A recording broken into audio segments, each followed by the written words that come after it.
Ms. Barilla, I see that you have joined. Can you do a quick mic check for me? Jennifer Barilla?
Okay, no, Cole, I'm online whenever you want to give me the green light.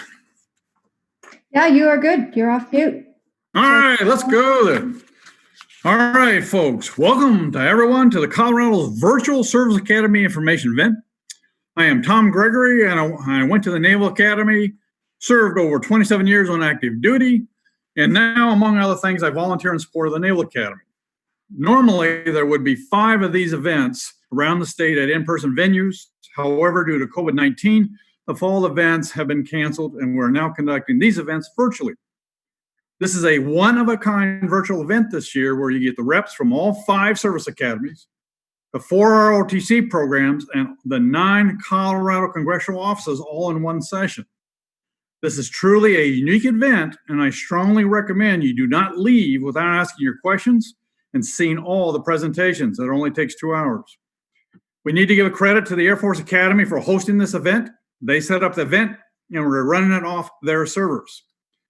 Today, we have set up the event to where we briefly talk about the application process. It's different than a college. You then will hear presentations on the congressional nomination process, followed by short presentations from the service academies and the ROTC programs. During the presentations, there will be chat monitors, and feel free to send your chat questions on the way during the presentations. I've already noticed some chat questions on recording. Yes, you can record it, and yes, the Air Force Academy is recording this, and it will be posted at various locations after tonight's session. The presentations today are scheduled to last only 2 hours. I strongly encourage you to stay for all the presentations. Attending a service academy is up to a $200,000 education, and they all offer high-quality programs on par with Ivy League schools. Also, you should really consider the ROTC programs. Depending on the program, these scholarships can be worth up to $180,000. The application process is unique, and we want you to make sure you can complete your application if so inclined. One very key point. For the service academies that require a nomination, the congressional nomination applications are due very shortly. In one case with Senator Gardner, they are due next week, and all 9 congressional staffs require applications no later than mid-October, and we'll talk about that shortly. So after tonight, please make sure that you jump on the congressional nomination applications if not already done so. I'm going to briefly talk about the chat process for tonight. I already mentioned we got chat monitors online. So I know chat's working, so we'll proceed beyond that. But again, chat, send in your questions. We'll answer them in parallel with the presentations. We'll dual task, so to speak. So if you got a question, send it in. We got a bunch of people online to answer your chat questions. Another logistics point, After all the presentations, we will put on the screen a contact slide that lists the congressional offices, the academies, and the ROTC programs. At that point, if not before, you can jot down the contact info for the programs where you're interested. Okay, enough on the logistics. Let's start the presentations. And let's shift over to the common process application. All right, there we go. I got the slide. Okay. Next slide, please. Back up one. You missed the slide. I mean, you went too far. That's it. Right there. Okay. In the big picture for high school and college students, there are generically 3 ways to become an officer in the military. And this is for the big picture. The first way, and this is primarily for the parents to understand the process and how we're different than a normal college. Okay, the first way is via the 5 academies. You can see there on the screen. The 3 in the Department of Defense, Air Force, Naval, and West Point can help to close about 4,500 students. The Merchant Marine Academy and the Coast Guard Academy can have about 1,000 students. Generically, obviously there's some exceptions, but generically you're on active duty and you get paid 7 days a week. The second way is called Reserve Officer Training Corps, and that they definitely have more openings than the academies. And the key there is a reserve in the fact you get paid for the days you wear the uniform, which is generically 2 days a week, but you get your military education at a civilian school, a civilian college. And depending on the program, that literally could be over 1,000 colleges. The way you get your military training is you take 1 additional course per semester, and that additional course is your military training and plus your summer training. And the day you graduate from a civilian college with an ROTC program, you're identical to an academy grad. The services do not consider any difference. You're identical to an academy grad, and you get your education in a civilian school. I'll let the ROTC programs talk about that, but the most common program for the ROTCs is they will pay tuition, a book stipend, and a paycheck. It doesn't matter if it's in-state or out-of-state. Harvard, Yale, Stanford, MIT, the federal government will pay your tuition and a book stipend. That's the Reserve Officer Training Program. The third way is Officer Candidate School, various names for it, but this is basically where mom and dad or the student pay their way through college. And after college, they decide they want to become an officer. They go see the recruiters, and the recruiters see if their skill set matches what the services currently need. For example, I know pilots are in really big demand now in some of the services. One area of the big picture point, there are some state schools that are frequently confused with the service academies like VMI in Virginia, the Citadel in Charleston, Norwich up in Vermont, which is where my daughter went, etc. They are state schools, and even though you wear a uniform while at the state school, you will not be commissioned into the federal service unless you're in a federal ROTC program. So if you decide to go to VMI, the Citadel, etc., you still have to get into an ROTC program at that school in order to get commissioned in the military. All right, next slide, please. Okay, this is how we are different than a civilian college. And this is really the big picture. All right, you got an admissions board. And that is every academy and every ROTC program has their own independent admissions board. This is where you enter your essays, your school activities, etc. And the admissions board's got to qualify you. You have to pass a physical fitness test, typically in non-COVID environments that's given by the high school PE teacher, but there's some other options depending upon the officer program. On the case of the academies, I believe 4 of the 5 academies use the same exam. Coast Guard uses a different exam, but Naval, Air Force, West Point, and Merchant Marine, I believe, use the same exam, although there are some nuances. For example, in West Point, you have to record 2 events. Medically, it's 1 medical exam for everybody, given by a civilian doctor, not a military doctor. And then you got to obtain a nomination, with the exception of the Coast Guard Academy, and I'll talk about that in a minute. You have to complete, literally, you have to complete all 4 blocks to be considered for an offer of employment. Now, an appointment is June 30th at 7:30 in the morning. We have an opening. Do you want it? That's what you want to get. All right. But nomination is a recommendation, and for the service academies, our application process is actually controlled by federal law. All right.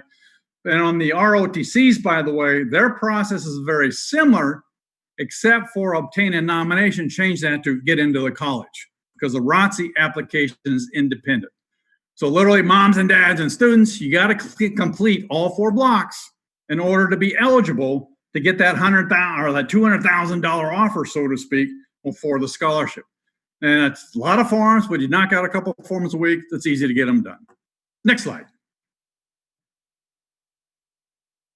This slide talks about the timing. With COVID-19, there's some shifts in the timing, but generically, students can start applying to a service academy in the middle of their junior year, where they're going to apply. It's got various names depending on the academy. It's either summer seminar, leadership camp, AIM, or whatever.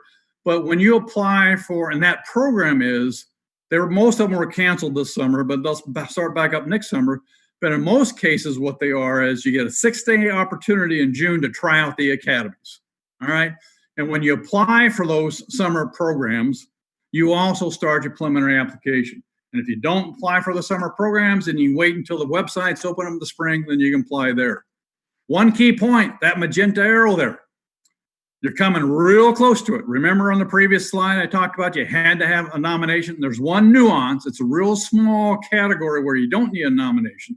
But by federal law, the vast majority of the people going to most of the academies have to have a nomination. And the vast majority of those nominations come from the congressional staffs. And here in Colorado, no kidding, those nomination packages are all due within the next 3 weeks. If you miss that block and you complete all the others, I'm sorry, your chances are very, very slim. So again, the most important people, from my perspective, on this this meeting tonight are, besides you, the students, are those congressional staffers, because they have the first mandatory deadline that in Colorado you have to complete. And again, it's the congressional nominations. So make sure you reach out to those congressional staffs. And then you can see the rest of the schedule. And basically, it varies by academy, but generically, in the January, February timeframe, you have to complete your application and you'll be notified in the spring, no later than the spring. Next slide. Okay, I talked about the nominations. For the Coast Guard Academy, no nomination required. For the Merchant Marine Academy, there's only one type of nomination, and it is congressional. And one unique thing about the congressional nomination is that any congressional member in the state can nominate you to the Merchant Marine Academy. For example, last year I had some couple candidates down near Canyon City that had multiple congressional Merchant Marine Academy noms. So the Merchant Marine Academy, it's anybody in the state. For everybody else, and by that I mean the Naval Air Force and West Point, the nominations have to come from the congressional district where you live, or if it's mom and dad and your career military, it could be where mom and dad vote. But it has to be where you live, so to speak. And what that means is, what the background behind that is, under federal law, the service academies are supposed to represent the nation. And one way we do that is we make sure we have people from every congressional district. And therefore, every member of Congress nominates or recommends people from their district to go to Air Force West Point and Naval. For example, if you live in Congressman Buck's district out on the plains, you will only compete with people from Congressman Buck's district. Same thing for Congressman Lamborn in Colorado Springs, Congressman Tipton. You will only compete with people in that congressional district's footprint, and it's up to the congressional district to or the congressional member to decide who he or she is going to nominate. So again, if you got to get that nomination, the most common one is congressional, and please go after it. All right, next one. Because in Colorado, because in Colorado, because we have such a large military presence, I point this one out. By federal law, the 3 Department of Defense academies, that is Naval Air Force and West Point, they set aside 100 slots in their incoming class for sons and daughters of career military. Again, that's a federal law issue.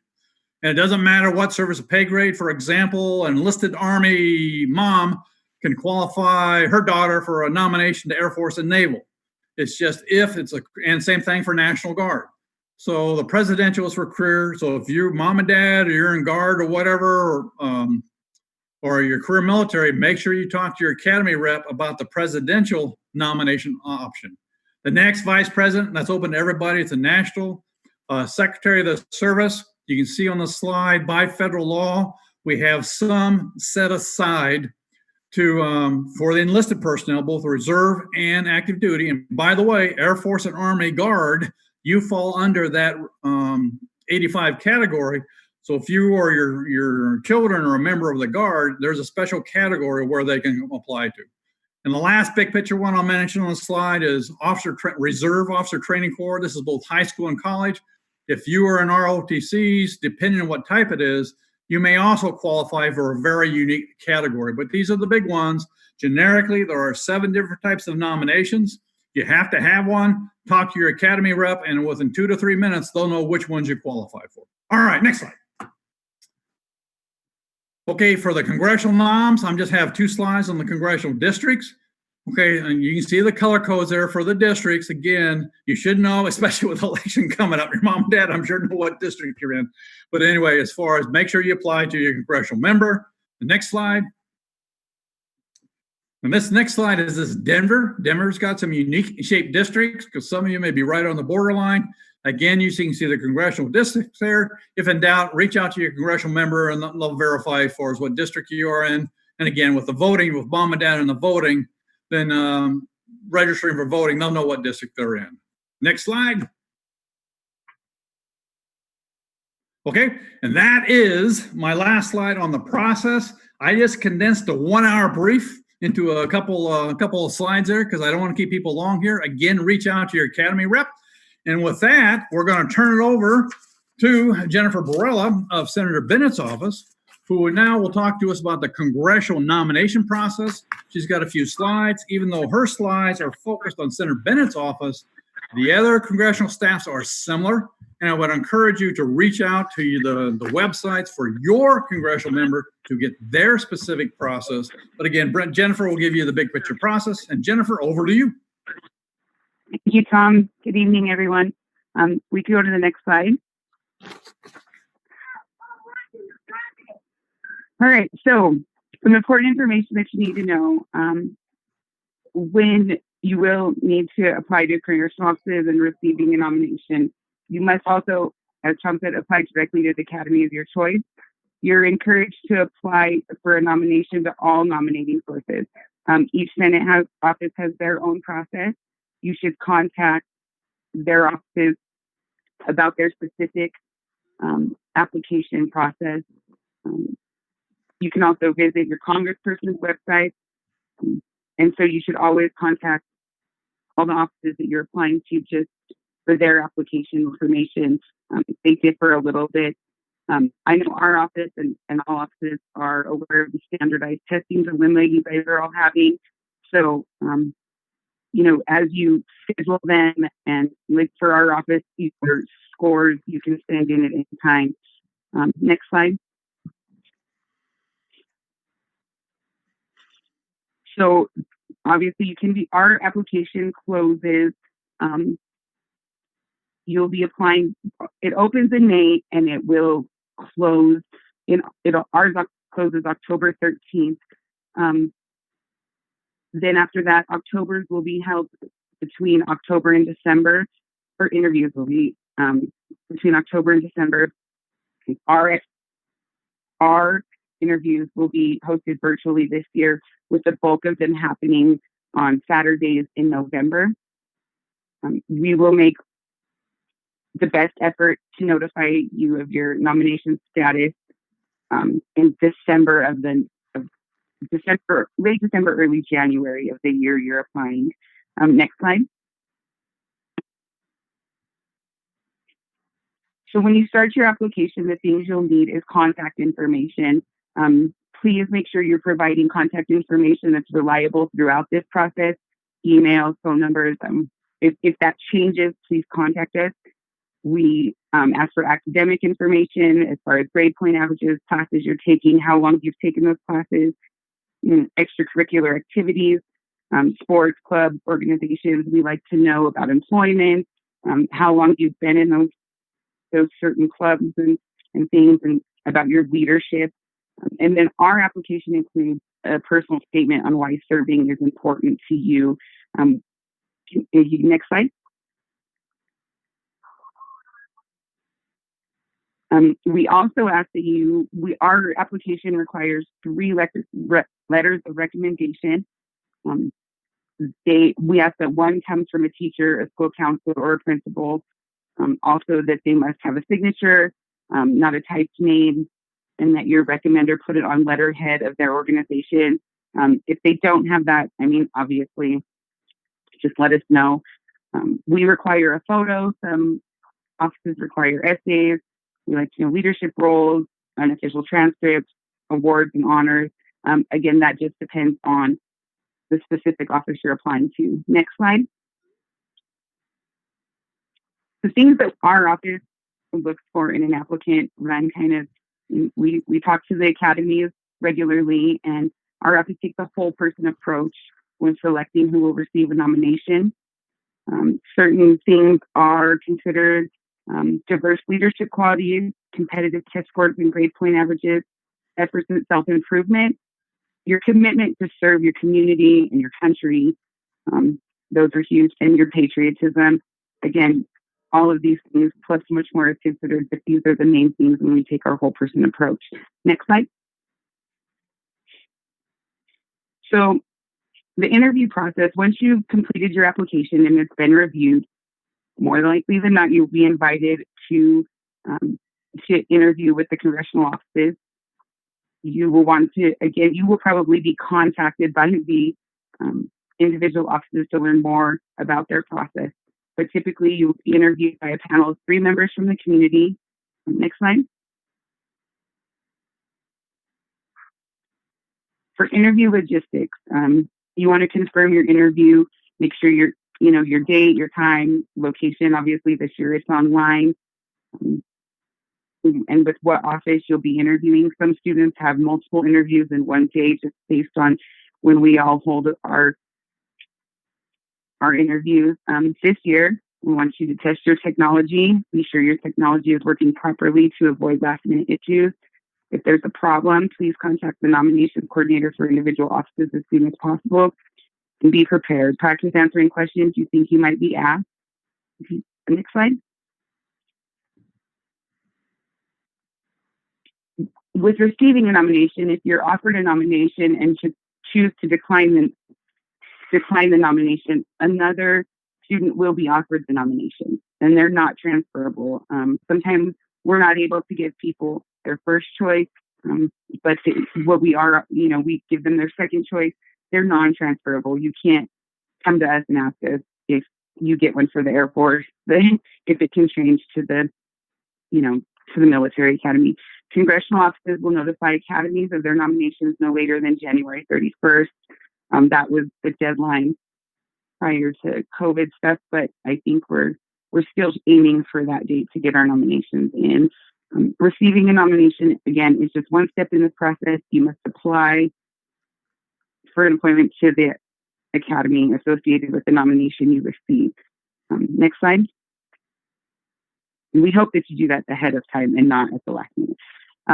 Some helpful hints: carefully review each congressional office's application requirements. Review all your materials before submitting. Proofread. Make sure that your letters are addressed to the appropriate people. And always feel free to contact the nominations coordinator in each office. We're here to help you. Next slide. I think that's it. There's my contact information. Our academy_nomination email is there, and then Tom has all of our information as well.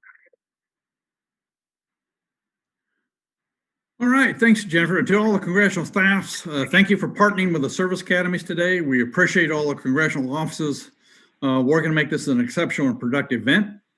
All right. In the next section, we will answer some of your questions about each of the academies as well as ROTC.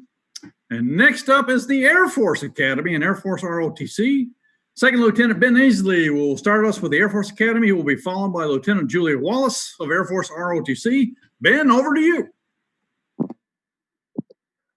All right. Thank you, sir. Mic check. Get a confirmation someone can hear me? Yeah, we got you, Ben. Go ahead. Great. Thank you. All right. So I'll be speaking on behalf of the United States Air Force Academy. Slide, please. So I as well will be fitting an hour-long presentation into about 10 minutes. So please bear with me as we zoom through this. But I am Second Lieutenant Ben Isley. I'm originally from Greensboro, North Carolina. Basically, I wanted to fly, wanted to serve my country, and that's what got me to the Academy. While I was there, I majored in business management with a focus in investments, and I was on the boxing team, the intercollegiate boxing team. I graduated in this past April for the class of 2020, and now I'm currently working casual while I wait to go to pilot training and live my dream job. Slide, please. So this is our leadership at the Academy, our superintendent, commandant, dean, and the director of athletics. And you'll see that on our website, and we'll speed through this. Slide, please. So the USAFA mission, the mission statement is to educate, train, and inspire men and women to become officers of character, motivated to lead the United States Air and Space Forces in service to our nation. So you did read that right. It includes Space Forces. So if you would like to commission in the United States Space Force and be part of history as one of the first groups of officers to join the Space Force, the Air Force Academy is your route to do that as well. Slide, please. So as some other people mentioned, you'll probably hear this a lot tonight. The Academy, the Air Force Academy, also focuses on the whole person development. We have 3 pillars: academics, physical, and military, that all build into the character and leadership that we want you to get out of your 4 years at the Academy. Slide, please. Now, part of us doing that, we have world-class facilities and diverse and dedicated faculty. At normal colleges, you might have office hours and have difficulty getting in touch with professors. That's not the case at the Academy. At the Academy, all professors have a minimum required amount of hours that they have to leave open just for you as a student. I can speak personally. I was able to get through some of the rougher classes, such as Aero and Astro, at the Academy, thanks to these professors being so available and so willing to help. We also have several amazing facilities, such as our Falcon SAT program, where cadets, we didn't launch, but we prepped and continually manage and oversee a satellite that is currently orbiting our planet. We also have 5 wind tunnels in our Aero lab, a cadaver lab, and an array of capstone projects that will leave you very involved in your community and will help you walk away with something that you can use in real life. Slide, please.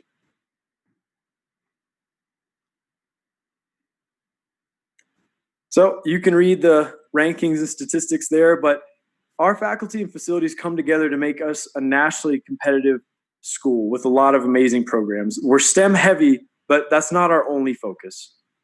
Oh, looks there. Thank you. As you can go ahead. Slide, please. So as you can see, we have a wide list of majors and minors that are also listed on our website. So I won't be going through those right now for time's sake. Slide, please.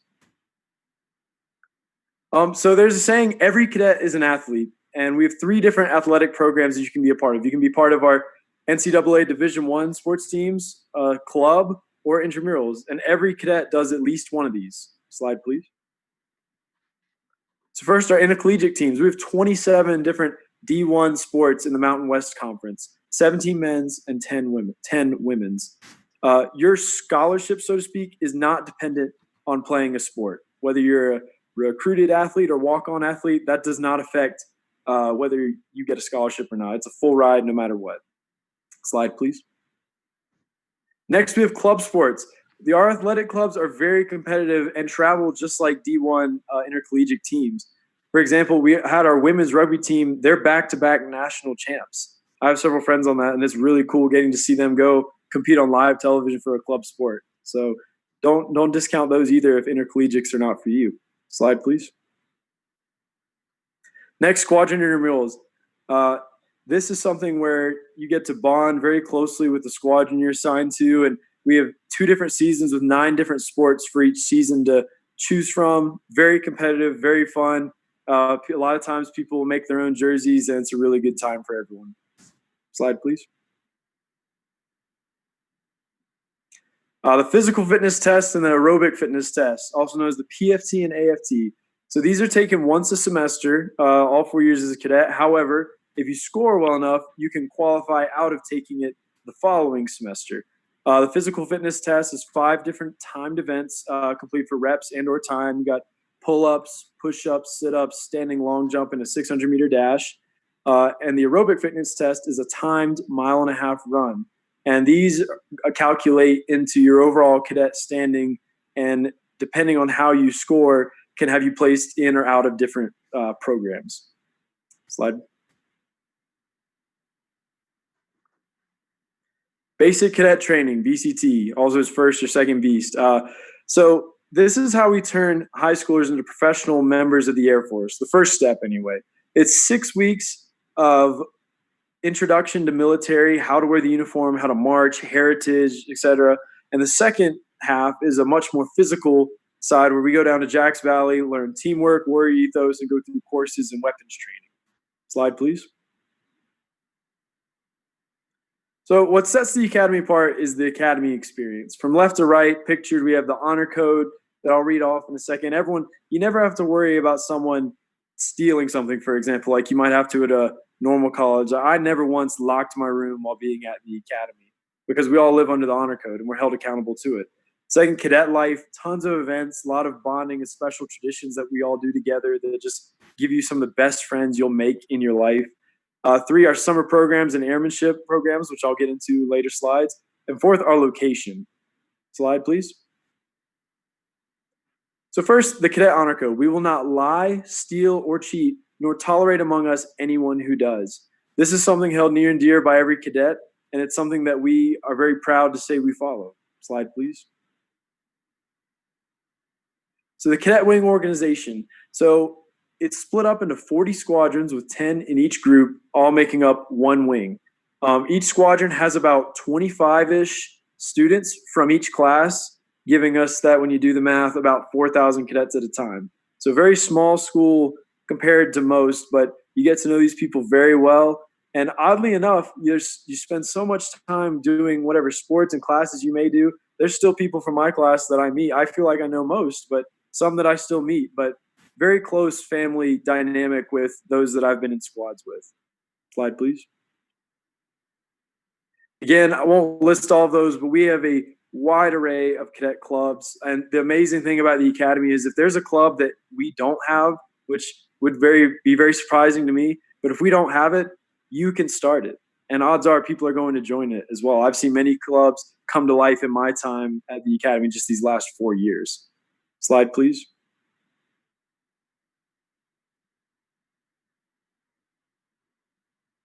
Next, the Cadet Sponsor Program. So this is very much your second family. As you can see, it says home away from home. Basically, every cadet is assigned, and during your application, you get to list preferences for this, but you're assigned a sponsor family that's basically your second family that takes care of you while you're at the Academy. For me, I mentioned I'm from North Carolina, so this was huge for me. I was very close to my sponsor family. On weekends, I go spend time with them. We'd have meals together, celebrate birthdays, mine and theirs together.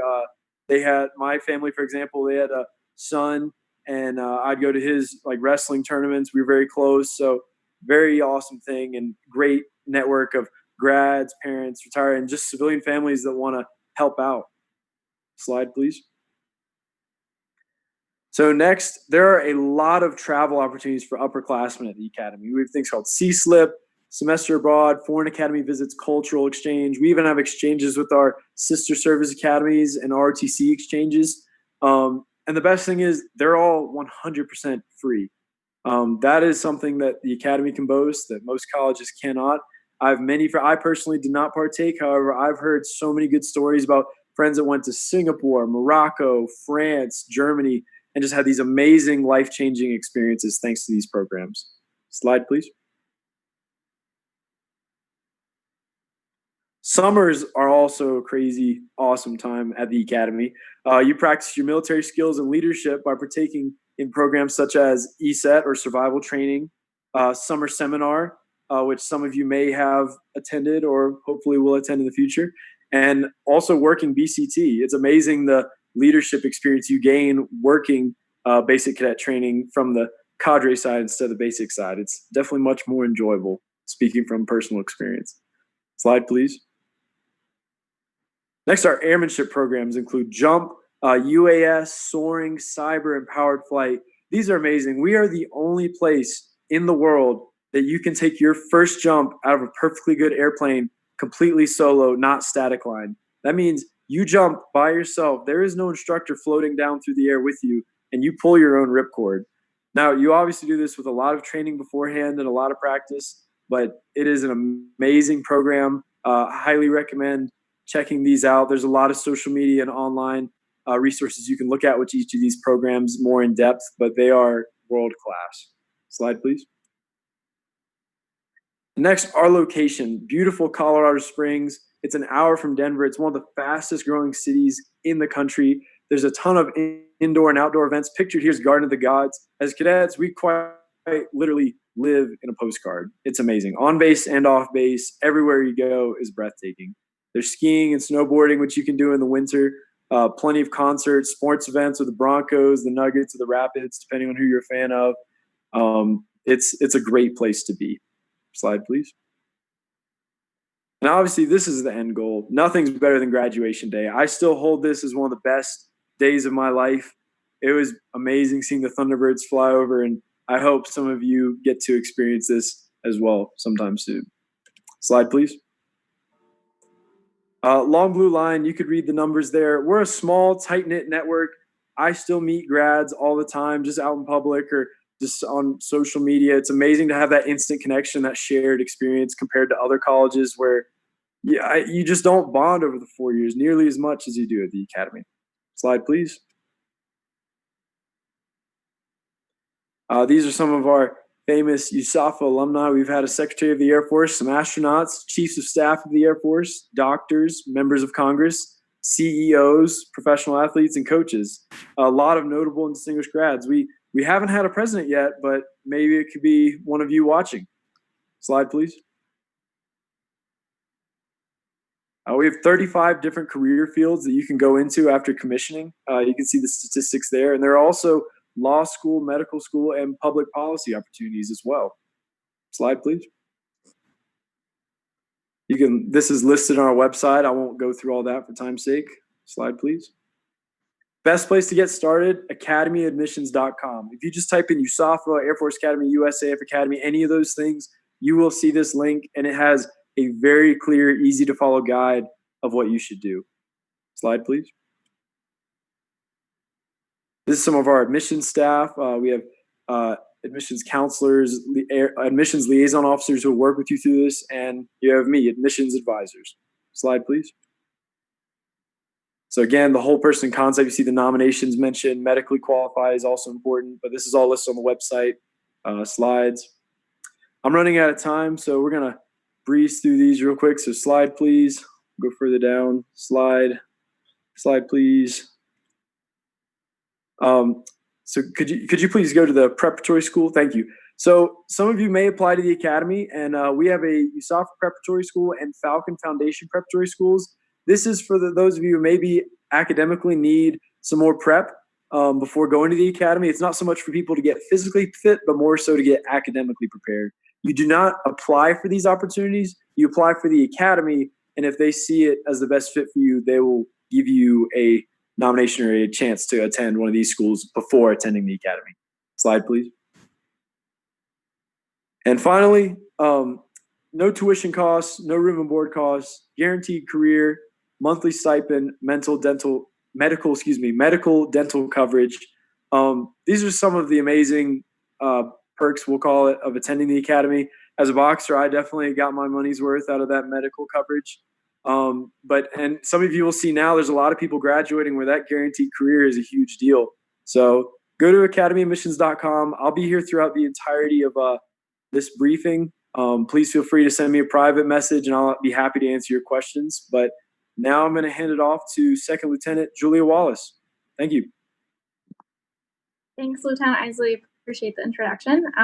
Like he said, I'm Second Lieutenant Julia Wallace. I am the Air Force ROTC Admissions Advisor for Colorado. So I am really your person, all things ROTC. So if you have any questions, my contact info is on the bottom of all of these screens. So I encourage you to please write it down and send me an email or phone call anytime. Slide, please. So I myself am an Air Force ROTC graduate. I went to Villanova University in Philadelphia. I was a political science major, and now I will soon be a logistics officer after this 1 year as an ROTC admissions advisor. So That picture in the corner in the left is me studying abroad in Morocco, studying Arabic. And that was actually through ROTC. I was paid a full scholarship to go there over the summer before my sophomore year. And I saw quite a few questions in the chat about studying abroad. That is definitely something you can do through Air Force ROTC. So if you have questions specifically about that, feel free to shoot me an email. I'd be happy to set up a phone call with you about that. Slide, please. So while Lieutenant Isley talked a little bit about the Air Force Academy and how that's one pathway to become an Air Force or Space Force officer, I'm going to talk about the Air Force ROTC pathway to become that same second lieutenant in the Air Force or the Space Force. Slide, please. So the ROTC program and USAFA are both programs that you're going to be pursuing at the same time that you're getting your college degrees. So you'll be a cadet in both of these commissioning programs at the same time, whereas officer training school is going to be after you complete your bachelor's degree. So if you are already thinking that you want to go to college without doing this commissioning program at the same time, that would be an option for you, and I can get you in contact with that recruiter as well. Slide, please. So ROTC specifically, you're going to be a normal college student while you do this. So we are located at over 1,200 universities. I encourage you to go to afrotc.com. There's a college locator tab, and any college that you're interested in, type it in that box there, and I can almost guarantee you that it's going to be there because we're really widespread at so many universities. So while you're going to be in ROTC, you will be mentored by Air Force officers. You're going to learn how to be a team player. You're going to learn really necessary leadership skills and be evaluated on those skills as well. But my favorite part of ROTC, for me personally, was the camaraderie. It's so much more than just a regular extracurricular that you'll do while you're in college, because everyone there is oriented towards this greater goal and this greater purpose with their life. So slide, please. You'll learn so much in ROTC about each other and about yourself as a leader. And a lot of those ways that you'll learn about each other and about yourself are going to be through these extra opportunities. So like I said, I myself studied abroad. Project Go is what the program's called. I know Lieutenant Jorgensen put that link in the chat. But again, if you have questions about that, send me an email. We have many, many research opportunities, internships. And although the Air Force Academy does have some really cool summer programs, ROTC actually has an exchange program with them where you could go jump out of a plane with the Air Force Academy cadets as well. And then lastly, so that's going to be that picture in the right corner is actually me on an incentive flight my freshman year. And that's getting to go on a military aircraft and flying over somewhere. For me, it was over New York City, over the Statue of Liberty. So that was a really cool moment for me where I knew I was getting into a career of adventure. So that's one thing that ROTC cadets will also have the opportunity to do as well. Slide, please. And so scholarships. I myself am a high school scholarship recipient, so I walked through that process myself, as a high school senior. So I'm happy to walk with you through that process as well. We also do have an in-college scholarship program, so if you don't get the high school scholarship right away, you can qualify for this once you're actually in the program. Slide, please. So the high school scholarship, you can see the requirements on the screen there, and I'm happy to get more into that in a personal phone call that we can do. But basically what you need to know is that there are many different types of ROTC scholarships, and they range up to full tuition and fees. None of our scholarships cover room and board, however, I want to make that known. But the first year when you get a high school scholarship is a total grace period where you get to try out the program up until the first day of your sophomore year, take that money, get that scholarship, and then as long as you would say, hey, I no longer want to do it before that first day of your sophomore year, you don't have to pay back any money or any years of service. So that was something that really helped me just kind of make sure that this is what I wanted to do as well. And so the high school scholarship, actually, I'm from Florida originally, and this enabled me to go to an out-of-state private school, which I never thought was possible. So definitely I'm happy to talk more about the scholarships. So send me an email if you're interested. Go ahead and slide, please. And so similar to the Air Force Academy, you're going to commission as a second lieutenant. So you're committing to at least 4 years of active duty when you sign up for an ROTC scholarship or once you finally make that contract with the Air Force. However, the benefits are so great. With COVID too, so many of my classmates that weren't in ROTC really struggled to find jobs after graduation. And this is something I never had to go to a career fair when I was in college, and that was huge for me. So, and also travel, and there's so many different pay benefits that you also hear about from the other service academies. So that's overall, slide please, overall kind of the idea of both the Air Force Academy and ROTC as opportunities to become an Air Force or Space Force officer. Both the contact information for Lieutenant Isley and I are up on the screen. So I encourage you, please write that down, send us an email or a phone call, and we'd be happy to set up a more individual presentation or a phone call with you. So thank you. Thanks, Julia. Thanks for staying on time. I appreciate that. And folks, I normally remind you to do chat, but I'm looking here and we're already over 200 chat comments. So I hope the people are keeping on top and responding to the chat. All right, next up, we're going to go to West Point and Army ROTC. We'll have Captain Alexis Barillon from West Point Admissions, who will be followed by Don Kaye of Army ROTC. Okay, Captain, over to you. Good afternoon, everyone. I'm Captain Alexis Marion. I am a West Point Military Academy liaison officer, so I'm working in a reserve capacity after finishing 8 years of active duty. I graduated from West Point in 2012, and I played Division I softball. And I also majored in Spanish and Arabic. So just a little bit about me before we start getting into the nitty-gritty about West Point. Next slide, please. So West Point does have a long history of successful leaders since its founding in 1802. You can see we've had multiple different presidents, multiple leaders within our government, and we do boast that we have more Fortune 500 CEOs than any other institution. So definitely some wonderful leaders that have come out of West Point in their Army career, and then after they've decided to make the switch to the civilian world. Next slide, please. West Point's mission is to educate, train, and inspire the Corps cadets so that each graduate is a commissioned leader of character and goes on to then serve as an officer in the United States Army. Next slide, please. So just like we heard from the Air Force Academy, there are multiple pillars that go into the whole person development at West Point. Those are academic, military, physical, and the cadet pillar. So you'll see that we also have an honor code down in the bottom right-hand corner. West Point really focuses on making sure that you can do more than just crack open a book and get good grades. They're focused on you becoming a leader of character when you do commission into the Army after 4 years.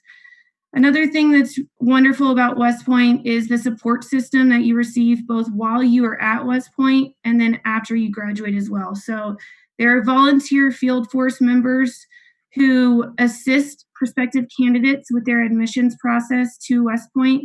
I'm part of that as a military academy liaison officer serving in a reserve capacity. When you are a cadet at West Point, you'll also be a part of the sponsorship program. So you will have a sponsor family that will be assigned to you, or if you're on a sports team, you'll have an officer representative assigned to you that you will be able to spend milestone holidays with. They're kind of your family away from your own family. There's also parents clubs that are all over the world that assist parents of West Point cadets as a support system while they have children at the military academy. And then the West Point societies are little subsects of the Association.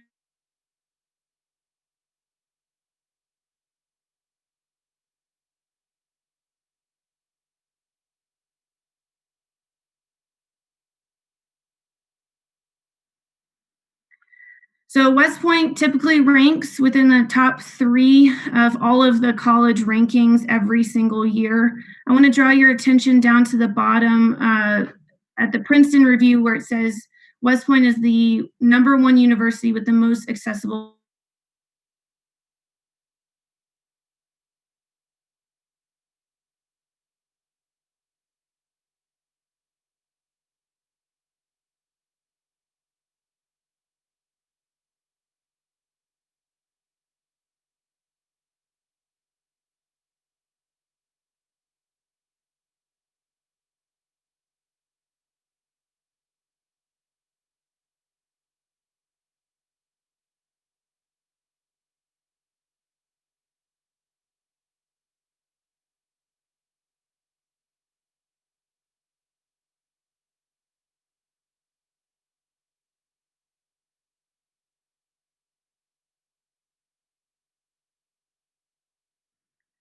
This is a list of the academic majors currently offered at West Point.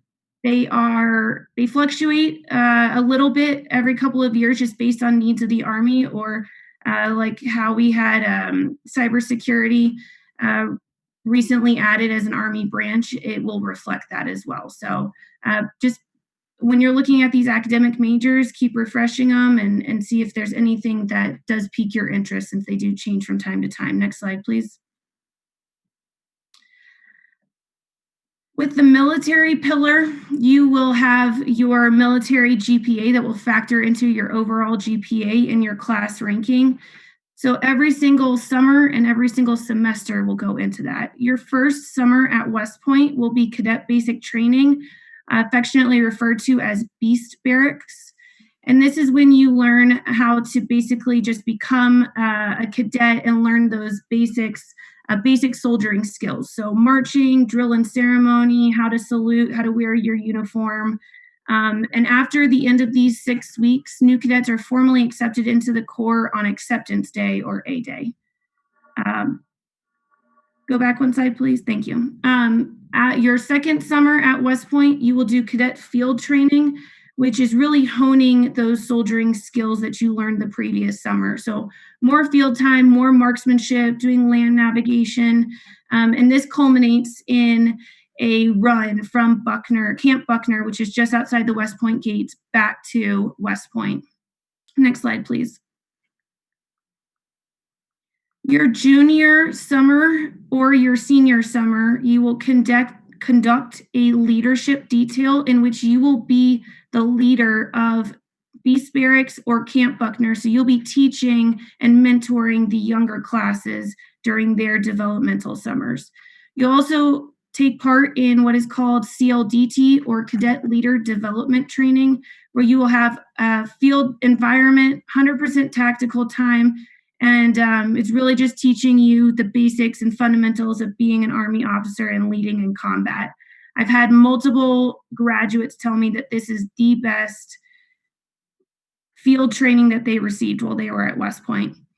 During your summers, you'll also have the opportunity to go to military leadership schools like Airborne or Air Assault School, Pre-Ranger course, or some medical courses as well. And then individual advanced developments. There are military, physical, or academic individual advanced development opportunities.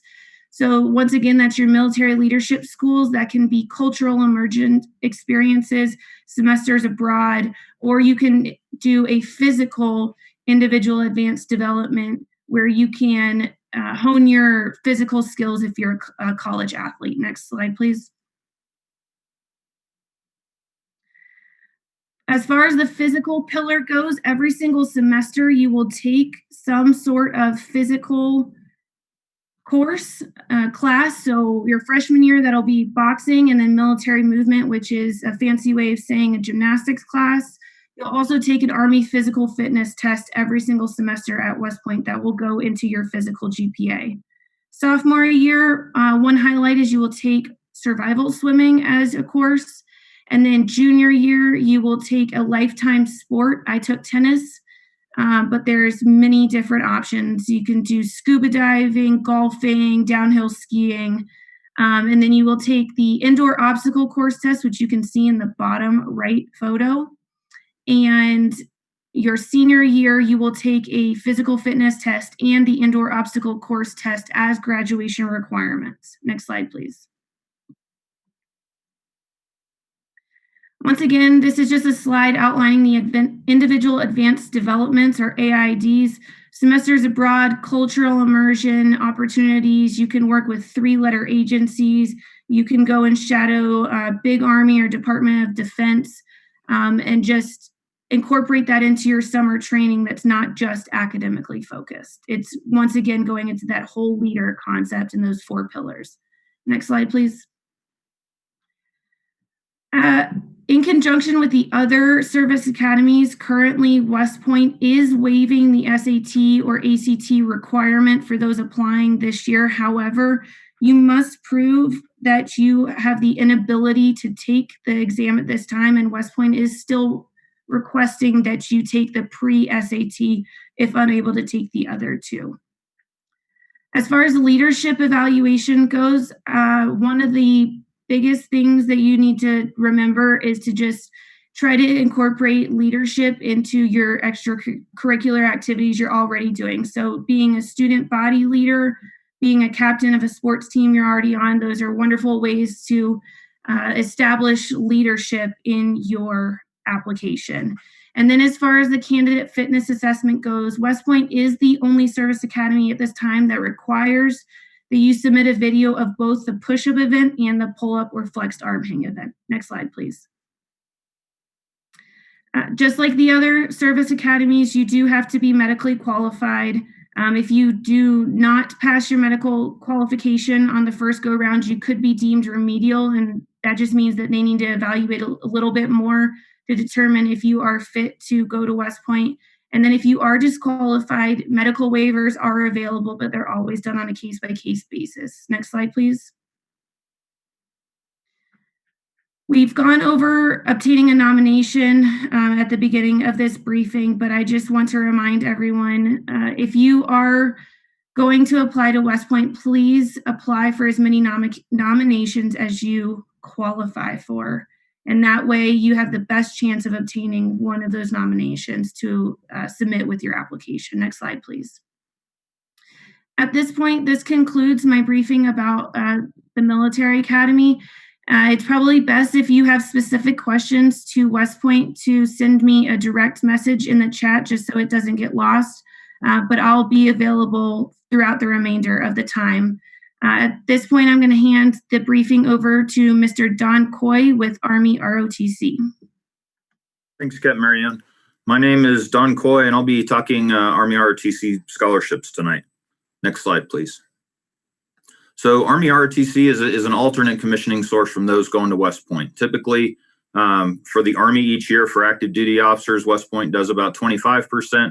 Army ROTC does between 65 and 70% of new lieutenants each year. The primary difference between ROTC and West Point is you can go to school pretty much wherever you want to with ROTC. As Lieutenant Wallace mentioned earlier, there's over 1,200 schools. We do not restrict your major whatsoever. So you can major in anything you want to as long as it offers a Bachelor of Science or a Bachelor of Arts degree. And the scholarship typically is going to be used for the tuition option, which will completely pay for school. We had 2 winners from Colorado last year who were up in the $240,000 range for their 4-year scholarships. Next slide, please. So our mission is the same as the service academies. We spent a lot of time, or I know I do, on my presentation talking about all the great things that come with this, but it is important to remember that at the end of the college period, you're going to be expected to serve as an officer. One big difference between Army and the other services, I believe, is still the case. I believe we are still the only service where you can be on a 4-year ROTC scholarship and commission directly into the National Guard or the Reserve upon graduation. You don't necessarily have to compete for active duty come your senior year. Next slide, please. All right, so the benefits, as I said, full tuition and mandatory fees, whether you're in state or out of state, $1,200 a year for books, and then $420 a month for subsistence allowance. If you look at the top right corner of this slide, you'll see that unlike a handful of nominations to service academies, the Army is sending between 65 and 80 students a year to college on scholarships. So you do have a few more opportunities than you would with the service academies. Not necessarily better, just more or to different places. There are 3 scholarship boards. I know the SAT question has come up multiple times tonight because of issues with COVID. For the October board, the Army is still requiring SAT and ACT scores, and then they're going to revisit that after the board for the January and March selection boards. And I believe all the ROTCs are still requiring SAT or ACT, but the other folks will talk to theirs. The application deadline, you have until the 4th of March, so this is not something you have to have done in the next couple of weeks. If you don't get this done until Thanksgiving week, then you're still absolutely fine and on time from an application standpoint if you're a senior. The average Colorado winter profile, that's been pretty solid for the last 6 or 7 years now. It's about a 3.56 GPA unweighted. The ACT has been pretty solid. The SAT has fluctuated a little bit because we're only in our 4th or 5th year now of taking the SAT. And then another thing to keep in mind as you're applying for Army ROTC scholarships is that what the Army can pay you is what is in the top left of the slide on the benefits, but individual universities sometimes throw in their own kickers. For instance, room and board that's paid for by the university, or sometimes advantage tuition rates or other financial assistance for their schools. So it is important to check with the actual school that you're planning on going to find out exactly what that looks like. As far as where those 65 winners went this year, pretty much anywhere. There's Army ROTC at every 4-year university on the Front Range. There's an affiliation with ROTC somehow. We sent people to 2 to Duke and 2 to Notre Dame last year. We had a couple to Johns Hopkins the year before that. If you can get into that school, there is a scholarship that will take you there. One of the Western Slope folks got into Yale year before last. So it just depends on where you want to go to school and if you can get into that school as far as opportunities go. Next slide, please. Basic branches, if you graduate from ROTC and commission, you're eligible for any career field in the Army, to include cyber. We do have nursing majors. Our nurses, if you get a nursing degree, you are on a direct route to practice nursing in the Army. We're not going to have you major in nursing and then have a different career field once you graduate. I talked about the reserve component already, so that is an option. We also have a program, and I believe the service academies do as well, called educational delay, where you can graduate with your undergraduate degree, commission, and then be placed on a leave of absence and go directly to grad school. The difference with ROTC, much like the lieutenant slots, is I think we have a few more opportunities to graduate and go do that. At UCCS, we just had a graduate this last year who's just started her doctorate in clinical psychology after graduating here with her bachelor's degree. Next slide, please. As far as your cadet college experience goes, it's much like Lieutenant Wallace says. We're going to see you for about 8 hours a week. So outside of those 8 hours a week that you're in uniform and doing Army stuff, the rest of the time you're a college student doing whatever it was that you were planning on doing during your college experience anyway. We have varsity athletes, clubs and programs, student government, the ROTC activities, again, about 8 hours a week. All of the training and internship opportunities, the majority of those are going to be available to ROTC students, just like they would be to Service Academy cadets as well, such as Airborne School, Air Assault School, and military schools of that nature. So it really just comes down to, what do you want your college experience to be? The one thing I would finish with the camaraderie piece, you're in a smaller organization on campus, so that camaraderie within the ROTC program is going to be pretty tight. I know within our region, we don't have any graduating classes that are more than about 40 students. So you're going to know each other very, very well by the time it rolls around to graduation. And that is my last slide. You can message me directly in the chat, because I will be back on chat here momentarily. And I will hand it back to Tom. Okay, thanks, Don. And now we'll turn it over to Lieutenant Aaron Sleester with Annapolis submissions, who will be followed by Stephanie Varnell at Navy ROTC. Okay, Aaron, over to you. Thanks, Captain Gregory. Next slide, please. All right, so we are the United States Naval Academy, located in Annapolis, Maryland, super close to Washington, D.C. and Baltimore, Maryland. Next slide. Just like the majority of the other service academies, we are offering you the full 4-year scholarship. That's tuition, room and board, medical, and dental coverage, completely paid for by our wonderful taxpayers. In addition to some other information tonight, here's just the quick and dirty of USNA by the numbers. So we've got about 4,500 students. We've got 25 academic majors to offer you. Majority of them are STEM, but we do have humanities and social sciences. We hire 100% of our graduates. You are looking at close to a $267,000 education, but you know what? That's not going to be at any cost to you. Majority of the folks that go to the Naval Academy like it there, and they graduate within 4 years, and that's evident in our 90% graduation rate. And we are a student body, also known as the Brigade of Midshipmen, about 4,500. But the great part is that we have a very small class size. You're only going to see anywhere between about 25 to 30 students in your classes, and that's on the higher end. And it's evident in our student to faculty ratios, which is about 8:1. Next slide.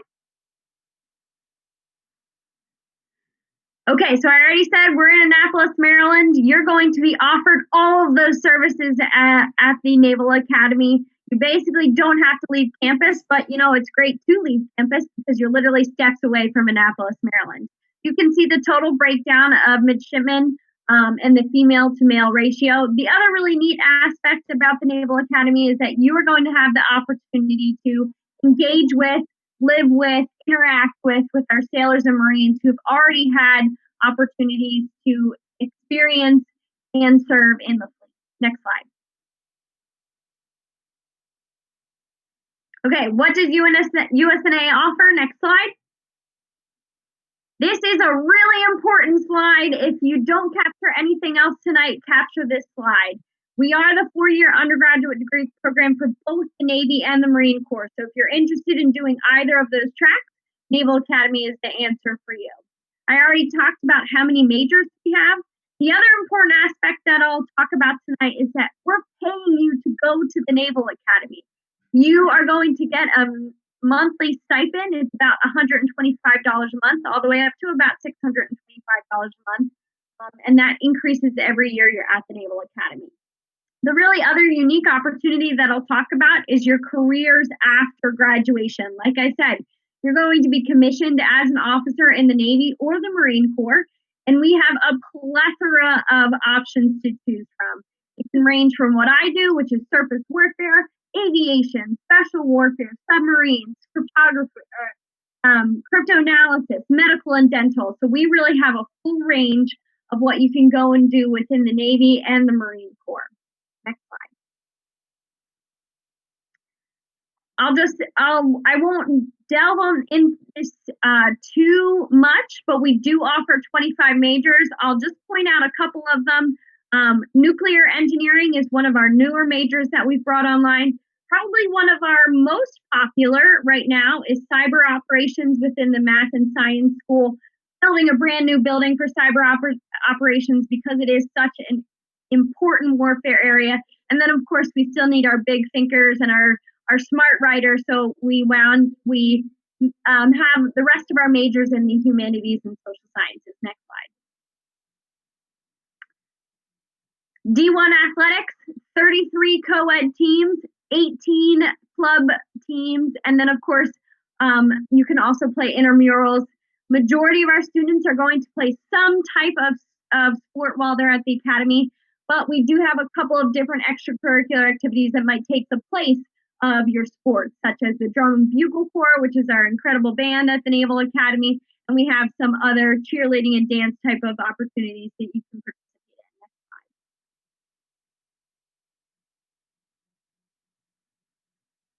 Next slide. So the bread and butter of this, if you are currently applying to USNA, is we've just switched over to a new application process, so it's going to look new to all of us. But just note that a lot of our things can now be done online. So you as the candidate are going to be submitting a lot of different information, but it's a team effort. So you're going to need to talk to your teachers and your counselors because they're going to be submitting the majority of our things online. What I do want to pay attention to, or what I want to call attention to, is that we have changed to test flexible for this current application process due to the COVID-19 pandemic. What does that mean? We are going to look at applications whether or not they have SAT or ACT. If you are unable to take the SAT or the ACT, please provide me some kind of notification from either College Board or ACT that you cannot take the test, meaning it's a cancellation email or we're booked, you can't take it. And we are going to put that in your record as kind of like a placeholder. So just recognize we are test flexible this year. If you can or cannot take the SAT and ACT, and I think that's a really important thing to note this year. I know there's a lot of questions about it. Transcripts now. High school transcripts now can be submitted electronically or by good old snail mail. College transcripts, however, must still be sent by snail mail. So those are some of our major differences. If you're currently in the application process, you'll note that you have not been yet assigned a blue and gold officer. Don't worry, we're getting you there. One of our wonderful BGOs is actually on right now. Actually, a couple of our BGOs are on right now. And they can always assist you through this process too. If you have specific questions about the application process, I'm your girl. I'm your admissions counselor for Colorado, so please reach out to me. I'll put my email one more time into the chat. Next slide.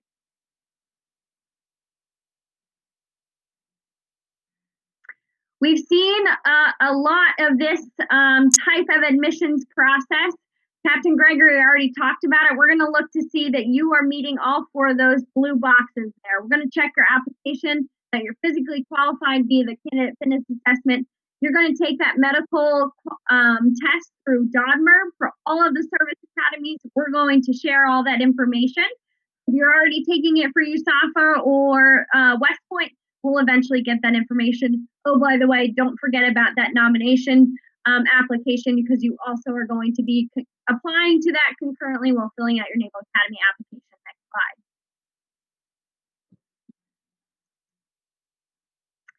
$1,100 folks usually are going to be joining us for induction day at the Naval Academy. Just like the rest of the service academies, we do have 2 prep school programs, and they are phenomenal opportunities. So if you were offered this, I would highly recommend you take it. If you would like additional information about our prep school opportunities, again, feel free to email me and we can definitely talk about it. I'm a proud graduate of the foundation program and think it's highly worth it if you're offered. Next slide. Advice for admissions. I feel like this whole chat and this whole night is advice for admissions, so I won't delve too deeply on it, but I am going to talk about that last bullet because I think we've all said it at this point. It is truly the bread and butter of your application to the service academies. We're looking for well-rounded individuals, so not just the math whiz kid, not just the 800 SAT kid, but we're looking for the student that can be the leader on and off the field, the student that can do his or her best in the classroom and really be able to bring that leadership to the Naval Academy and to the other service academies.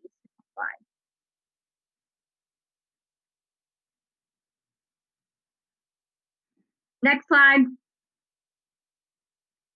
Again, there's a quick information about my email. I'm super excited to talk to all of you. I would love to answer your questions, so please feel free to email me. And for the Naval Academy, that's the conclusion of my brief. And now I think we'll hear from Navy ROTC. Over to you, Captain Gregory. Okay, Stephanie, over to you. Welcome. I'm happy to be here tonight with Navy ROTC. My name is Navy Counselor First Class Stephanie Varnell. I've been in the Navy enlisted for about 21 years now, and I've done officer recruiting and enlisted recruiting, and now I'm working with students with their NROTC scholarships. Next slide. So the NROTC scholarships an opportunity to educate and train young men and women for naval service for the Navy Nurse Corps, our Line Corps, and also the Marine Corps, who you'll hear from a little bit later tonight. The largest single source of Navy Marine Corps officers come through ROTC, and it plays an important role in preparing mature young men and women for leadership and management positions. Next slide.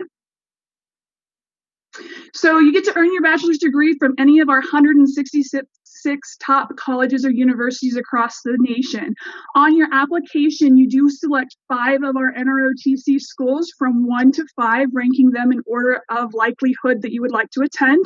And then you apply to those 5 schools so that you can get accepted into those. Last year, we did have students from Colorado and Utah selected to go to Yale and Harvard, as well as Georgia Tech, the University of Colorado Boulder, University of Utah. So we had several different schools across the nation that you can use your NROTC scholarship at. Next slide. So it is a full tuition scholarship. It does not matter the cost of the school. It will cover full tuition, all the mandatory fees. You do get a $750 per year book stipend, and you get $250 per month starting your freshman year. And each month that goes up $50. So by your senior year, you're getting $400 a month for that stipend. And on here, you can see Columbia University is the most expensive university that we offer, and that's over $245,000 towards tuition and fees. And then your University of Utah and your state schools, it doesn't matter if you're going in-state or out of state, it will cover the full cost. Next slide. So once you graduate, you will commission as an ensign in the United States Navy, becoming a member of elite organization of leaders. We have had 6 presidents graduate or come from the U.S. Navy, as well as multiple other actors, business people. Mr. Marriott, as you can see in the picture, he actually graduated from the NROTC program along with astronaut Alan Bean. Next slide. So the eligibility, you do have to be a U.S. citizen. If you are in the process of naturalization, you can still submit your application. However, that has to be finalized before you can receive the scholarship. You have to be at least 17 and not older than 23 by September 1st of 2021. And you have to graduate with your high school diploma or have your GED by August 1st of 2021. You have to meet the qualifying test scores, which we'll go over in just a second. And you have to be able to complete an applicant fitness assessment of push-ups, sit-ups, and a 1-mile run. And you'll apply and accept and be admitted to an NROTC school, and you have to meet the Navy medical standards. Next slide. So our qualifying test scores for the ACT, Math 21, English 22, those scores do have to also equal a 47. So somewhere you are going to have to make up those additional 4 points. For the SAT, it's a math of 540, verbal evidence-based reading and writing of a 550, and that combined score has to equal 1150 for the Navy. Right now, due to COVID, we have not changed the requirement to have ACT or SAT scores, but they are still looking and analyzing the impact of COVID at this time. Next slide. So this is my contact information. You can feel free to reach out to me at any time. To apply, you go to Navy or you can go to www.nrotc.navy.mil. It'll still get you there. I also have my own website with direct links with a lot of quick answer questions that you can go to. Feel free, email me, call me. Our first application deadline for our first selection board is coming up on October 2nd so that I can get your applications mailed off to the selection board. But we do selection boards every month, October through April. Your application has to be submitted online no later than December 31st. And I believe that's it. Back to you. All right, thanks, Stephanie. Okay, now Marine Corps NROTC and over to Major Mark Seville. Major, over to you. Good evening, ladies and gentlemen. Just confirming that you have me visually and audio. Yep, we got you, Mark. Okay. Ladies and gentlemen, as mentioned, Major Mark Seville, Commanding Officer of Recruiting Station Denver for the United States Marine Corps. I'm a Naval Reserve Officer Training Corps Marine Option graduate from Norwich University with an undergraduate degree in History and Criminal Justice, as well as a master's degree in Diplomacy from that same institution. While I'm a career infantry officer in my current billet, I'm responsible for the execution of Marine Corps enlisted and officer programs, Colorado, Wyoming, Western South Dakota, and Western Nebraska. Part of my duties and responsibilities include raising awareness and finding competitive applicants for submission for the NROTC Marine Option 4-year scholarship. I wanted to first start by expressing my thanks and appreciation for not only your virtual attendance at this evening's event, but more importantly, exploring the path which may result in your service to our national defense. Additionally, to the parents and key influencers on this evening's call. I would like to thank you for your mentorship and guidance. More importantly, support of your student as they consider multiple available options, which are all honorable. Lastly, I'd like to thank the entire team who put together this evening's event for allowing me the opportunity to conduct this brief presentation on behalf of the Marines of Recruiting Station Denver. The team and I are certainly cognizant of the fact that there's been a significant amount of information disseminated this evening about a wide variety of programs and service academies. As a result, I'll try to keep my comments as brief as possible, as the information is very similar to some of the other NROTC programs. Ultimately, it's my personal belief that the NROTC Marine Option Scholarship is yet another opportunity and potential path that is worthy of your consideration as you weigh multiple options available to you amongst a group of extremely competitive programs and applicants. The slide presented provides an overview of the scholarship, qualifications, school options, the submission process and timeline, as well as a series of helpful links to provide additional information, as we've seen numerous comments in the chat window throughout this evening asking very similar ones. So our hope is that that will be able to provide some additional context. A few notes not necessarily captured on the slide. One deals with student testing. Obviously, given the current COVID-19 constraints on student testing, particularly the SATs and the ACTs, the recruiting station is working with our senior leadership to assess the feasibility to support the execution of armed service vocational aptitude battery tests as an alternate option in the event that you're unable to take or retake the aforementioned standardized test, and can be coordinated through our point of contact listed at the bottom of the slide. The application process, the slide highlights both an early board and a regular board process. If you have not begun the application process, there is still certainly time to submit for the early board with a suspense date of 21 October 2020 and a suspense date of 31 December 2020 for the regular board. So again, early board 21 October, regular board 31 December. My personal opinion is if you're considering applying for the scholarship, then you should submit for both boards if possible, as this will increase the feasibility and the number of looks you'll receive from voting members. The scholarship award, while the slide indicates $180,000, similar to the other services and opportunities that spoke, it's a general planning factor that has changed based on the college and university accepted to. At the end of the day, the best resource that I can offer you and your families is my executive officer, First Lieutenant Sam Krebs, who's on this email, is also in the chat window this evening answering questions and can be engaged with one-on-one as necessary.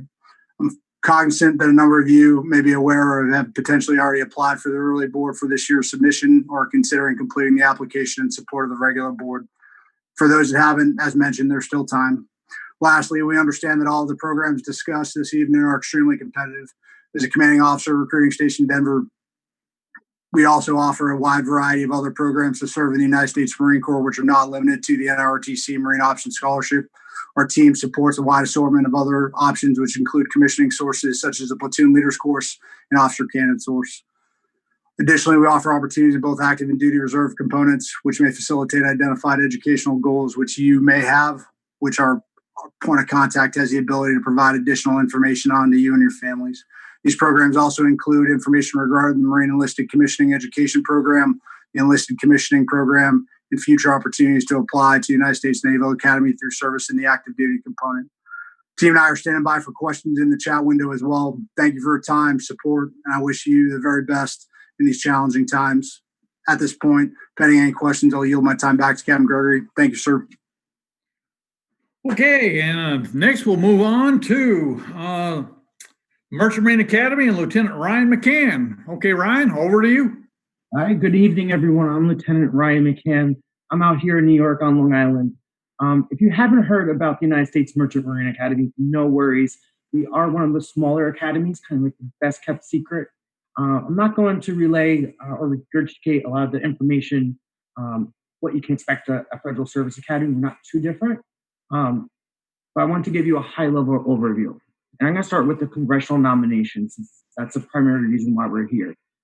Remember, you can apply to both of your state senators there in Colorado, but also you can apply to any congressional district, not just the one that you live in.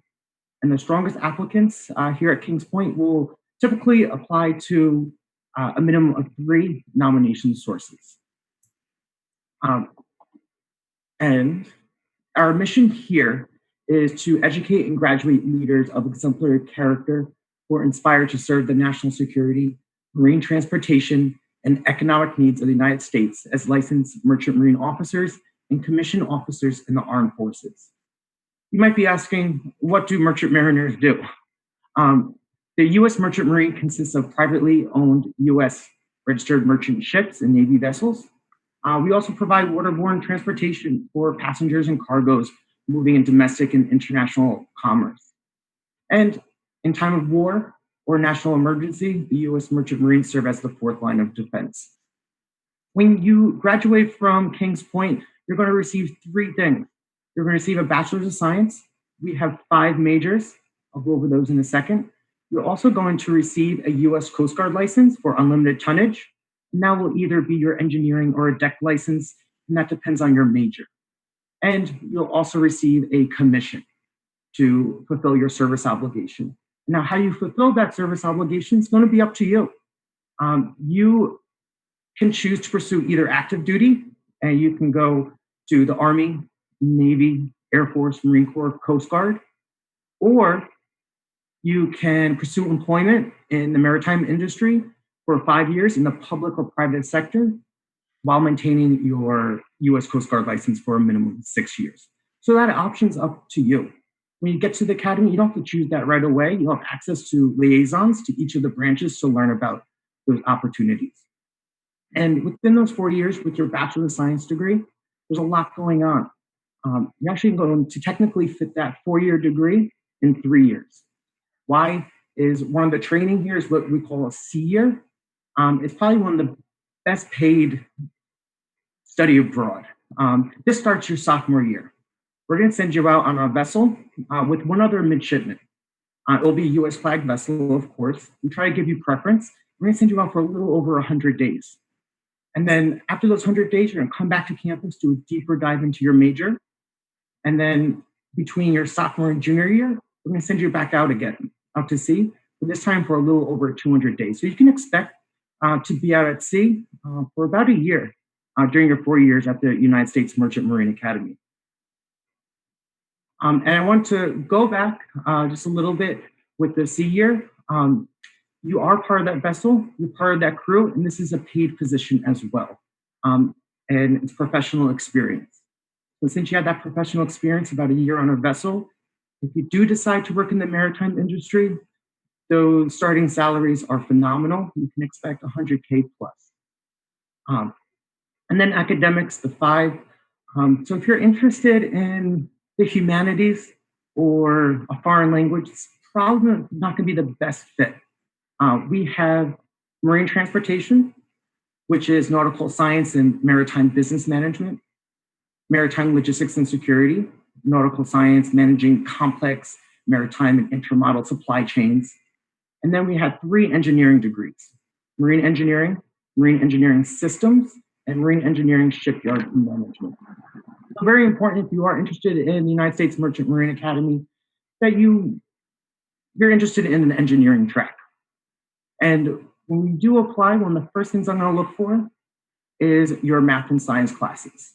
I'm looking for a minimum of pre-calc, ideally calculus, and either chemistry or physics, ideally both. Because when you get to Kings Point your first year during plebe year, it's extremely difficult academically during your first trimester right after indoctrination, which is our boot camp. You'll be taking 25 credits, and they're all math and science classes, including calculus and physics simultaneously. And when you're looking, just a brief background, these are all great programs. I myself was actually in Army ROTC as a cadet at the University of Denver with the Buffalo Battalion. This was back in the early 2000s, though. And then I also have experience at West Point as a cadet, and now I'm here at Kings Point. These are really all great opportunities. Learn about what these opportunities and resources are and what the differences are in the culture of each program and how it fits for you. I know it's getting late, but I'm going to put 2 emails in the chat box. I'm going to put mine, and I also have a really great field representative here as well, Mr. Robert Miller. And he's my contact in Colorado. So give us a call, give us a ring, and we're there for you. Thank you. Okay, folks, we're actually moving ahead of schedule. I think we're up to several hundred chats, so keep them coming. And We got one more presentation. That's from Lieutenant J.J. Brittany Driscoll of the Coast Guard Academy. Brittany, over to you.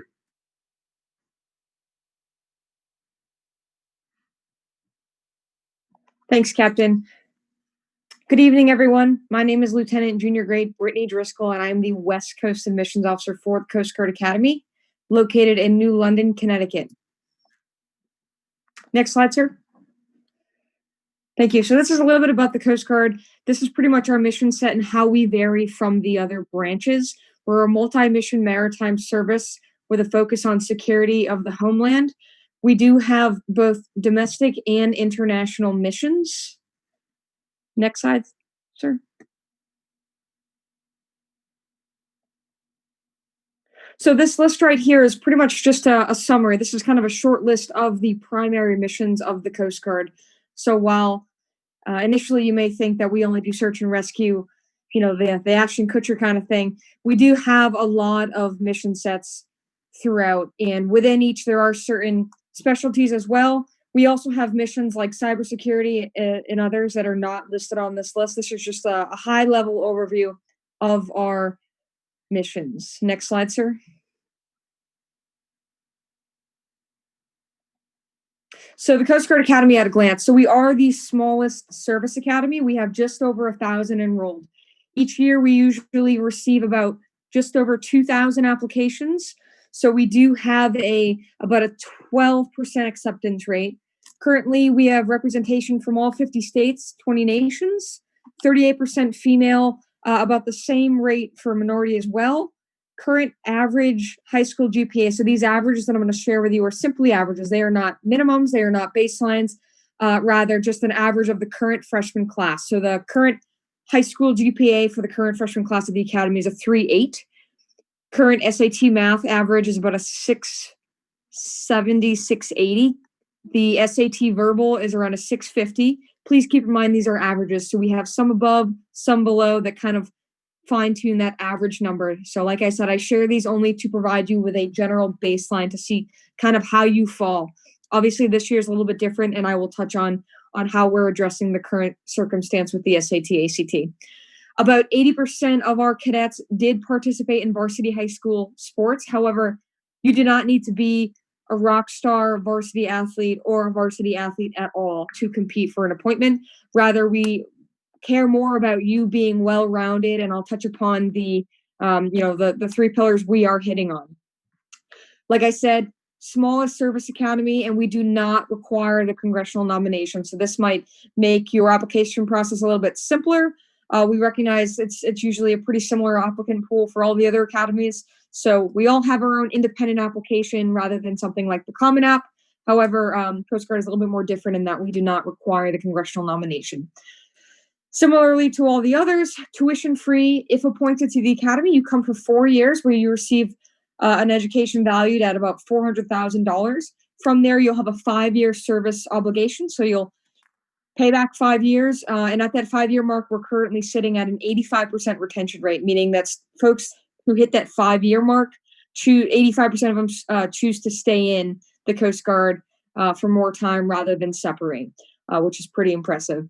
While you're at the Academy, tuition free, you will receive about $1,000 stipend. Just like the others, it'll improve or increase as you become more senior at the Academy. You will be covered completely for medical. We also have flight school options. So about the top 10% of folks who apply to flight school while at the Academy, but that top 10% will receive flight billets right off the bat, right out of the Academy. However, don't be discouraged by that 10%, because when you graduate the Academy, you have really that first 5 to 8 years as a window of opportunity to apply for flight. And right now, the Coast Guard is putting through multiple solicitations for flight school folks each year, meaning that there is a lot of opportunity to go flight within the Coast Guard. So that's something to keep in mind if you are for sure pursuing flight school. Next slide, sir.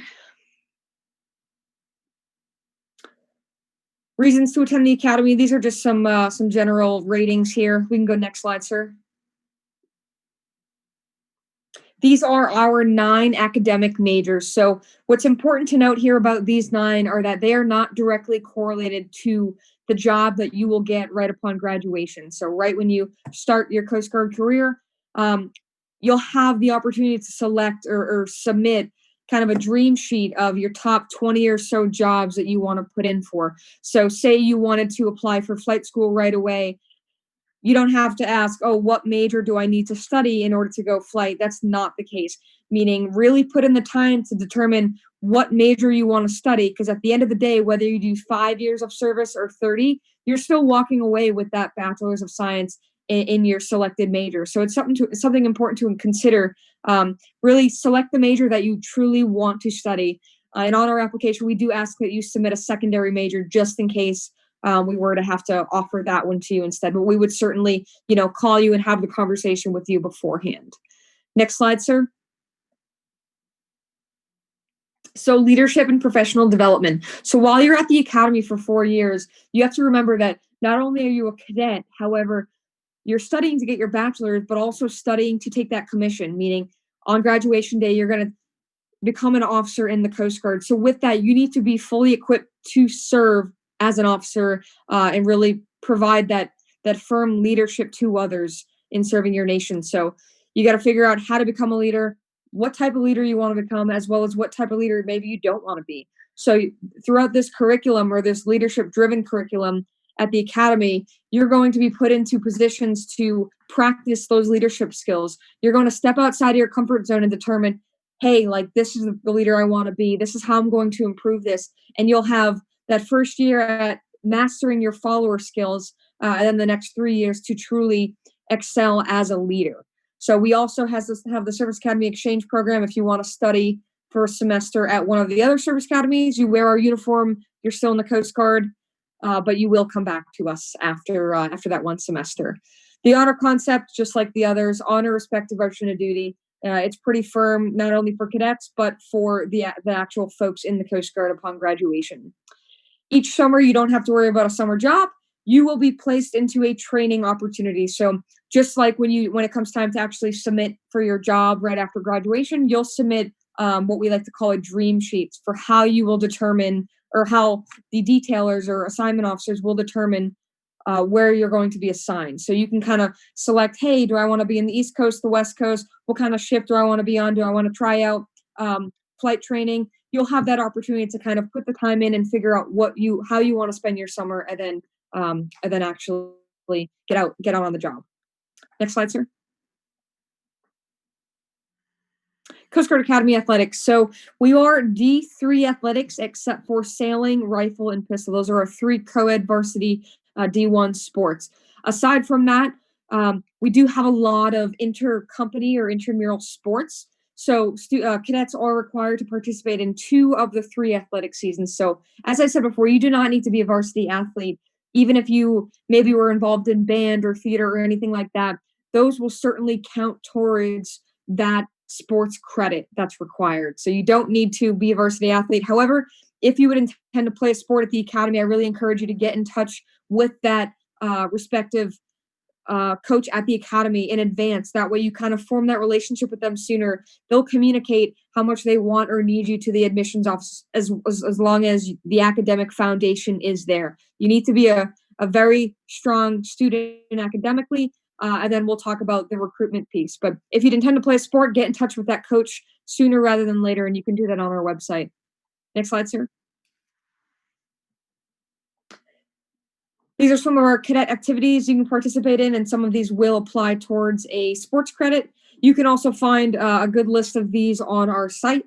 Next slide, sir.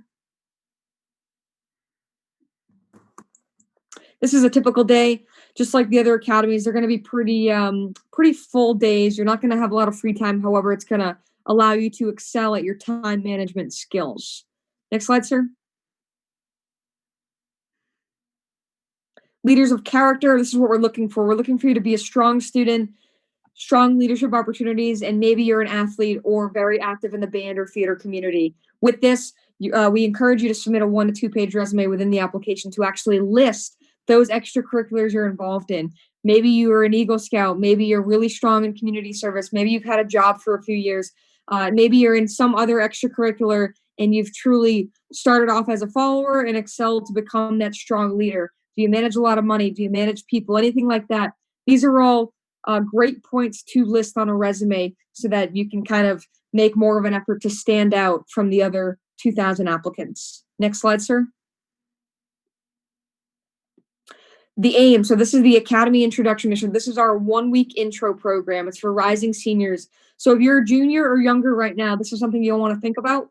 The application will open February 1st of your junior year. And if you get an appointment for AIM, meaning a spot to come spend a week, hopefully in New London at the Academy, then you will be fully immersed in Academy and cadet life. It's a fantastic program to allow you to figure out just what the best fit is for you. And if it's not the Coast Guard Academy, then that is just as important as figuring out what is the best fit for you. So this is something I encourage everyone to apply for. I do want to say that if you don't get a spot for AIM, a portion of it is lottery based. So don't feel that we don't want you. It's mainly that we can only accommodate 600 of 1,500 applicants. Next slide, sir.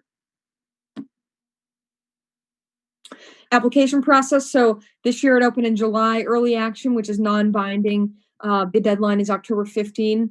Regular admission, January 15. Now, right now, of course, with everything so ever changing with scores, right now we are still requiring them, at least for early action. If we get any changes, developments, we'll certainly communicate this. We understand the circumstances that everyone is kind of struggling with test centers and whatnot. So we appreciate that. And we appreciate your concern for those who have reached out. Now, of course, if you apply regular admission, you'll find out April 1. Early action, you find it a little bit sooner to give you more time on the tail end. Early action is our more competitive applicant pool. So for folks who maybe are a little bit more squared away, another option for you. I would like to mention our prep school program, also known as CGAS, the Coast Guard Academy Scholars Program. So it's not something you'll apply for. If you apply to the Academy and we feel you maybe could benefit from a year of academic prep, but we still really want you for the following year at the Academy, then we'll offer you a 1-year program at one of our prep schools.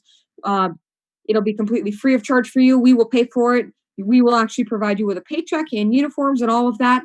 And upon successful completion of the program, you'll be on your way to the Academy the following year for a direct appointment. Next slide, sir. Our application is 100% online. You will require 3 letters of recommendation and then the physical fitness exam. Please note that our PFE is very different from the other academies. Ours is 1.5 mile run, push-ups, and sit-ups. And now all of this is outlined in the Bears Den student applicant portal. And that's where the whole application will be. We'll need official high school transcripts, SAT or ACT scores, insert asterisk there, of course, where changes may occur. Personal statements, first 3 are prompted, number 4 is an optional, and you can submit a 1 to 2 page resume as well as up to 2 additional letters of recommendation. 17 to 22 years of age, single with no dependents. Pretty straightforward on that aspect. I really encourage you to reach out to one of the admissions officers or partners. I will cover Colorado. I know we have at least 1 or 2 Coast Guard Academy partners online today. You're welcome to reach out to us, and I really hope you apply. Thank you so much for joining us tonight. Thanks, Captain. Okay, thank you. Folks, that was our last official presentation. I think we had around 498 folks call in tonight. We're about to put up the contact slide here. Also, I noticed on some of the chat, people are asking, is there another session like this in Colorado? No, not this year. However, there's one in Wyoming on September 23rd in support of the Wyoming congressional staff. So we'll have the Wyoming congressional staffs, not the Colorado ones, but also we'll have the academies and the ROTCs making presentations on the 23rd.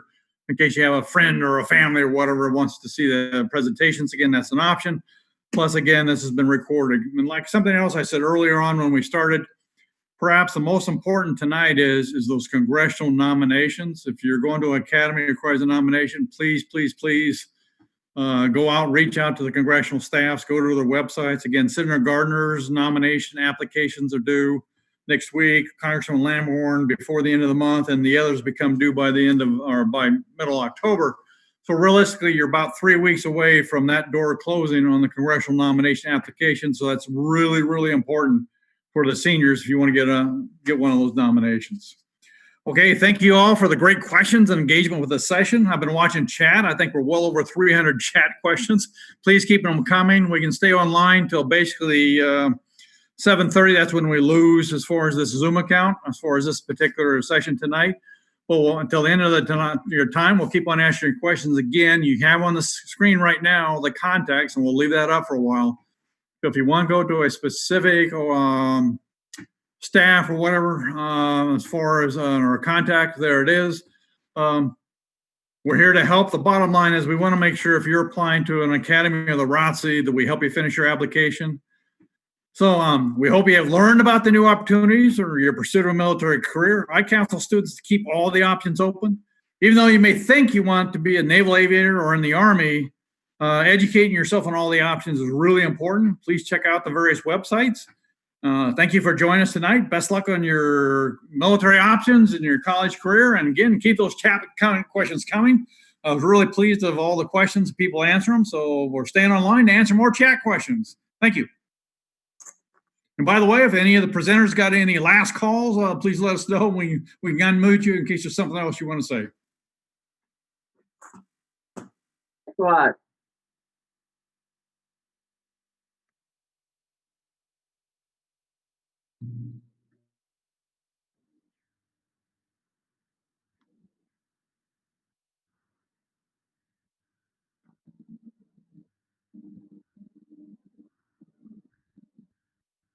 The recording will be posted most likely on one of the congressional offices' websites, which will clear up after this. And so I would check those out in a week or so past this presentation. It will be posted for viewing.